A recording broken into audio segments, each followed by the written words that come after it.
बहुत से लोगों का सवाल, क्या लकड़ी का बुरादा हम मिट्टी में मिक्स कर सकते हैं या डायरेक्टली हम लकड़ी के बुरादे के अंदर पौधों को लगा सकते हैं? क्या ये मिट्टी के तौर पर इस्तेमाल होगा?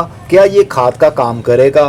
बहुत सारे इस तरह के सवाल आजकल मैं कमेंट्स में देख रहा हूँ।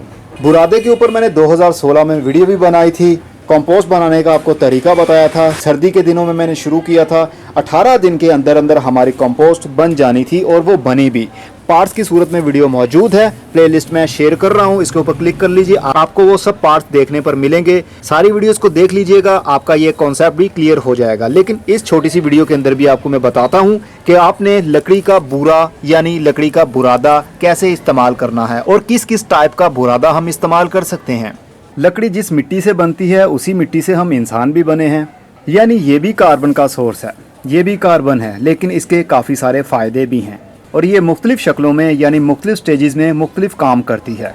लकड़ी 3 तरीक़ों से आपके पौधों के लिए इस्तेमाल हो सकती है। एक तो मोटी लकड़ी, जो टुकड़े होते हैं, टुकड़े अंदर वाली लकड़ी के नहीं, यानी इस तरह की लकड़ी के टुकड़े नहीं, टुकड़े वो जो बार्क के होते हैं, यानी दरख्त के बाहर जो छिलका होता है उसके टुकड़े, उसको पंजाबी में छोड़े भी कहते हैं। दरख्त का छोड़ा, कीकर का छोड़ा या टाली का छोड़ा, ये बहुत आराम से उतर जाते हैं खुद ब खुद ही। जैसे जैसे पुराना होता है दरख्त, वैसे वैसे उसके छिलके भी उतरने लगते हैं बाहर वाली साइड से।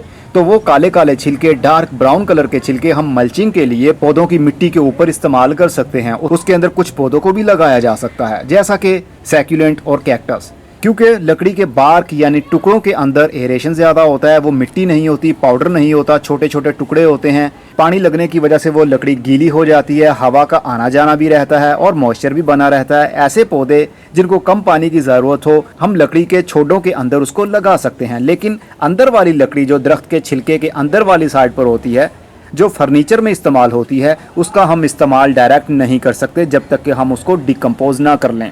लकड़ी के छोड़ों के बाद में बारी आती है इस तरह की वुड शेविंग की। ये जो रंदा होता है ना लकड़ी को छीलने वाला, उस मशीन से छीलने के बाद में लकड़ी कुछ यूं हमारे सामने आती है।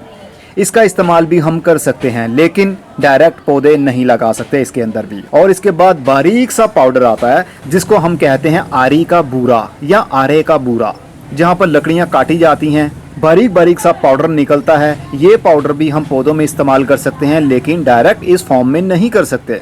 अगर इस फॉर्म में करेंगे तो जब ये डिकम्पोज होगा तो हमारे पौधे भी साथ में फंगस की वजह से मुरझा जाएंगे, क्योंकि पहले इन चीज़ों को डिकम्पोज करना पड़ता है, यानी इसको मारना पड़ेगा। जब इसको मार देंगे तो ये जिंदा हो जाएगा।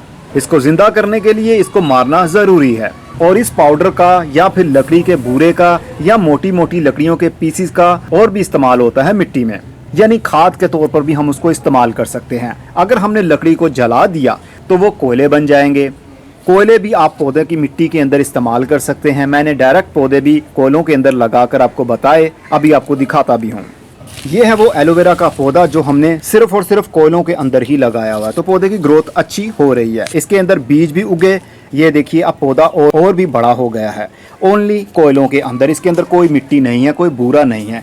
तो लकड़ी को इस्तेमाल करने के मुख्तलिफ तरीके हैं, लेकिन जब उसका स्ट्रक्चर ही हम बदल देंगे, उसका रूप ही हम बदल देंगे, तो फिर वो मुख्तलिफ खादों का काम भी करती है। जैसे कि ये कोयले हैं, अगर कोयलों का बारीक बारीक सा पाउडर बना लेंगे तो ये कार्बन का बहुत अच्छा सोर्स होगा, एक्टिव कार्बन, जो मिट्टी को ज़रूरत भी होता है। जिस मिट्टी के अंदर कार्बन का लेवल बहुत कम होगा वो मिट्टी अच्छी नहीं मानी जाएगी।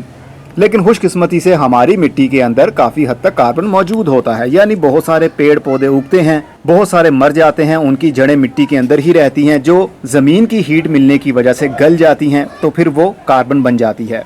एक फॉर्म तो हो गई कार्बन वाली, और दूसरी अगर हम लकड़ी को जला दें और वो सफ़ेद रंग में, सफ़ेद राख में बदल जाए तो ये पोटेशियम का सोर्स बन जाती है। यानी पौधे के लिए उस मिट्टी के अंदर पोटेशियम की कमी है, तो पोटेशियम की कमी ये राख ग्रे कलर की पूरा कर देगी। अगर हम इसको बगैर जलाए हुए, जिस तरह ये है, इसको डिकम्पोज कर लें तो फिर ये कंपोस्ट का काम करेगी। इसके अंदर वो सारे ट्रेस एलिमेंट्स आ जाएंगे जो पौधे की ज़रूरत है। किसी ज़माने में ये भी एक पौधा था, जैसे जैसे ये बड़ा होता गया वैसे वैसे इसकी लकड़ी दरख्त की मोटी होती गई और वो खाद लेती गई, और इस लकड़ी के अंदर वो सब कुछ आ गया जो मिट्टी के अंदर मौजूद था। 18 के 18 एलिमेंट्स या फिर इससे भी ज़्यादा, जो पौधे की ज़रूरत होती है, इंसानों की भी ज़रूरत होती है। इसीलिए तो हम पेड़ पौधे खाकर जिंदा भी रहते हैं। हर खाने वाले पौधे के अंदर एक अलग ही वैल्यू पाई जाती है। उसको खाकर हम अपने बॉडी के लिए ट्रेस एलिमेंट्स को पूरा करते हैं।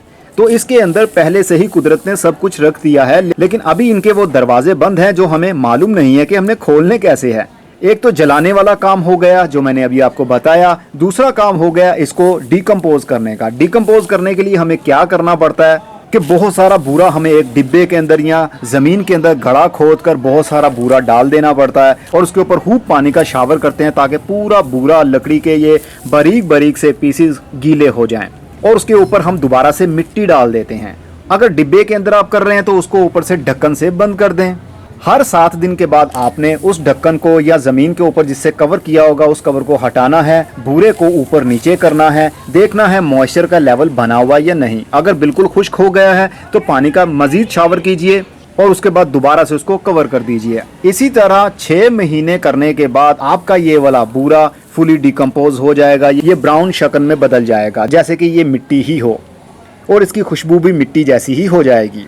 तब इसका मतलब होगा कि ये डिकम्पोज हो चुका है। डिकम्पोज इसको कौन करेगा? कुदरत के बनाए हुए छोटे छोटे से कीड़े और कुदरत के बनाए हुए वो कीड़े जो हमें नजर नहीं आते, यानी बैक्टीरिया और फंगस, दोनों मिलकर इसको डिकम्पोज करते हैं। जब ये डिकम्पोज हो रहा होगा इसमें बहुत सारा फंगस पैदा होगा, वाइट सा जाला आने लगेगा, ब्राउन कलर का जाला आने लगेगा, ग्रीन कलर का जाला आने लगेगा। इसका मतलब कि इसने अपना प्रोसेस शुरू कर दिया है। ये वेरी करेगा कि आपने किस माहौल में इसको डिकम्पोज करने के लिए रखा है। अगर आप इसको धूप में ओपन एरिया में इसी तरह पानी का शावर करके ऊपर से किसी प्लास्टिक से कवर कर देंगे, सूरज की रोशनी अंदर जा सकेगी तो फिर इसके ऊपर ग्रीन मॉस भी उगेगी, ग्रीन फंगस भी आएगा, काला भी आएगा, सफेद भी आएगा। अगर आप इसको बिल्कुल डार्क एरिया में करते हैं, यानी जमीन में गड़ा खोद कर इसको डाल देते हैं या डिब्बे में डालकर इसको ऊपर से कवर कर देते हैं, तो इसके अंदर काला या ग्रीन जाला नहीं आएगा बल्कि सफेद रंग का जाला आएगा। सफेद रंग का जाला अच्छा फंगस समझा जाता है पौधों के लिए।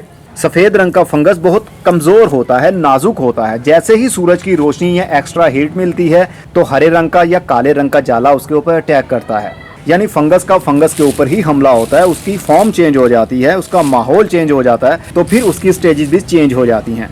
लेकिन हमें फंगस की गहराई में जाने की ज़रूरत नहीं है, हमने तो सिर्फ इसको डिकम्पोज करना है जो तरीका मैंने आपको बताया।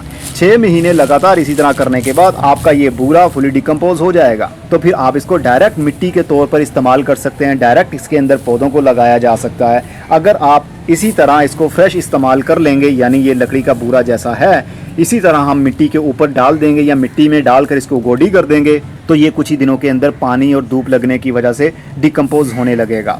डिकम्पोज होने की वही निशानी होगी, फंगस आने लगेगा सफ़ेद रंग का या काले रंग का या ग्रीन कलर का या ब्राउन कलर का। तो फिर क्या होगा, आपकी मिट्टी के अंदर फंगस एक्टिव हो जाएगा, पौधे की जड़ों को भी वो खाना शुरू कर देगा, गलना शुरू हो जाएंगी जड़ें। इसलिए कभी भी सूखा, कभी भी डिकम्पोज किए बगैर आपने बूरा इस्तेमाल नहीं करना।